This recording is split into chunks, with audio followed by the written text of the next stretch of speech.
Long ago, in the lands of India and China, there ruled a mighty king from the lineage of Persian monarchs. His name was Shahryar. He had a younger brother named Shahzaman, who governed the city of Samarkand. After some time, Shahryar longed to see his brother. He wrote him a letter saying, "My dear brother, it has been too long since I last saw you. My heart longs for your company. Come to me so that we may be reunited." When Shah Zaman read the letter, he said to his vizier, "Prepare everything for the journey. I have decided to visit my brother Shahryar." The vizier obeyed and made the army ready. But on the night before his departure, Shah Zaman remembered something he had forgotten and returned to his palace at midnight. To his shock, he found his queen sitting on the throne in the arms of a dark-skinned servant. Fury surged through his veins. He drew his sword and killed them both. Without delay, he mounted his horse and set off for his brother's land. When Shah Zaman arrived, Shahryar welcomed him warmly. Yet Shah Zaman's heart was heavy and his face pale, haunted by what he had witnessed.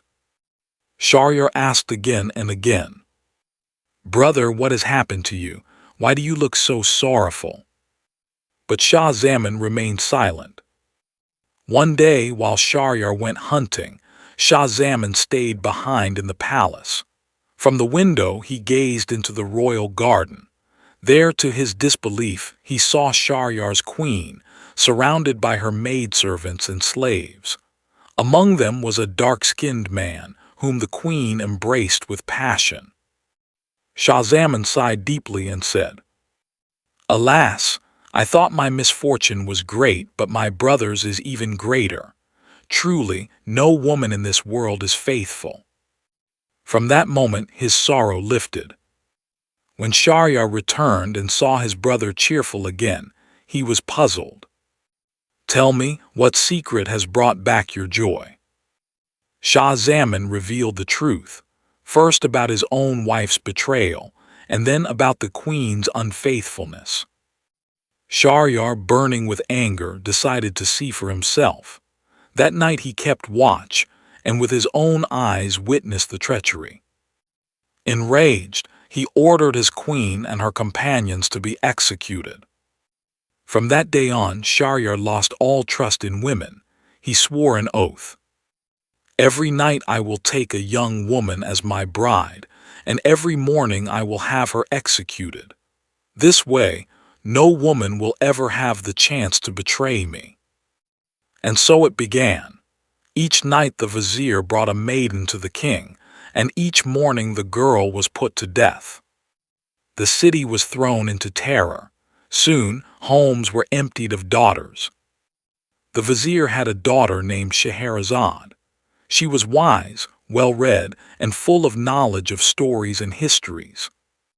One day she said to her father, "Father, marry me to King Shahryar. With God's help, I will be the one to save the lives of the young women of this city." The vizier cried out, "My daughter, are you mad? The king will wed you at night and kill you in the morning." But Scheherazade replied, "There is no other way. If I do not act, all the girls will perish." With a heavy heart, the vizier agreed. On the wedding night, after they had lain together, Scheherazade turned to the king and said softly, "My king, if you permit, I would like to tell you a story to sweeten the night before sleep."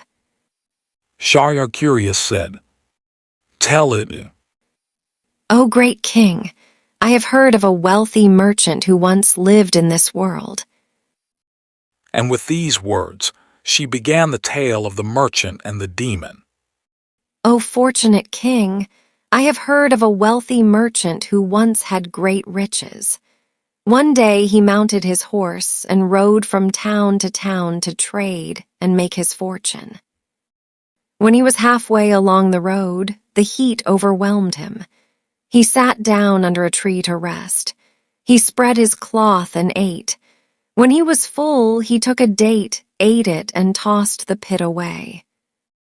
Suddenly a huge demon appeared, big and frightening, with a sword in his hand and fire in his eyes, and shouted, "Man, stand up so I may kill you, just as you killed my son." The merchant trembled with fear and said, "By the one who made you, tell me how I killed your son." The demon said, "Didn't the date pit you through strike my son in the chest and kill him?" The merchant answered, "I swear by God I had no such intention." The demon replied, "Still, I will kill you as you killed him."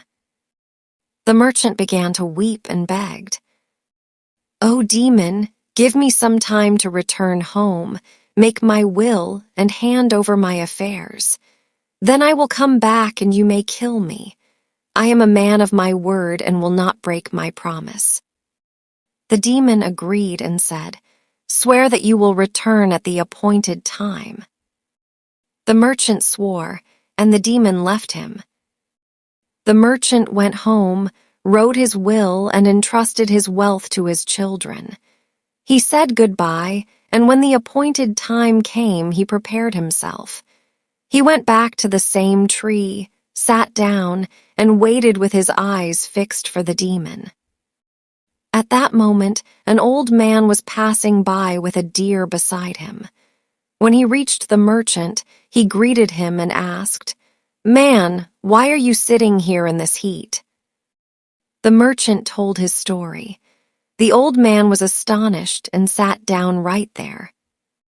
Soon after, a second old man came by with 2 black dogs.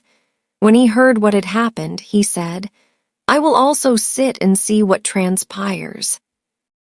A little later, a third old man arrived, leading a mule. When he heard the tale, he said, "I will stay with you as well." As the 3 elders and the merchant spoke together, the demon suddenly reappeared, sword drawn, and cried, "Man, rise so I may kill you, just as you killed my son."